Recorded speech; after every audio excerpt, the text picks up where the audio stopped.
కర్ణాటకలోని ఒక హిందూ కుటుంబానికి సంబంధించినటువంటి అమ్మాయిని ముస్లిం కుటుంబానికి సంబంధించినటువంటి అబ్బాయి వేరే రాష్ట్రం నుంచి వచ్చిన అబ్బాయి అట్రాక్ట్ చేసి ఆ పైన అమ్మాయిని తీసుకుని వెళ్ళిపోయాడు.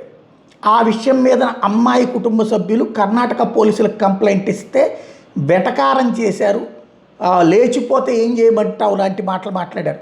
మా సోదరి అట్లాంటిది కాదు, అమ్మాయికి ఏదని చెప్పుంటే ఒకసారి కూర్చుని మాట్లాడాలంటే ఆ అమ్మాయి వచ్చిన రోజున చూసుకోపోమన్నారు. ఎలాంటి దర్యాప్తు జరపలేదు.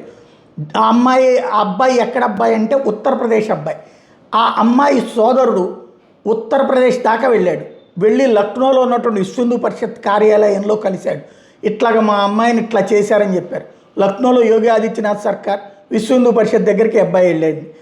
ఆ అమ్మాయిని కోసం విశ్వ హిందూ పరిషత్ వాళ్ళు ఆ అబ్బాయి ఇంటి దగ్గరికి వెళ్ళారు. ఎవరైతే అక్కడి నుంచి లేపుకు తీసుకెళ్ళాడో అతను. ఆ అమ్మాయి అక్కడ దారుణమైనటువంటి నరకం అనుభవిస్తోంది. ప్రేమ పేరుతో మాయ మాటలు చెప్పి తీసుకువెళ్ళి చివరికి మత మార్పిడి హింసకి గురి చేసినటువంటి విషయం అమ్మాయికి అర్థమైంది.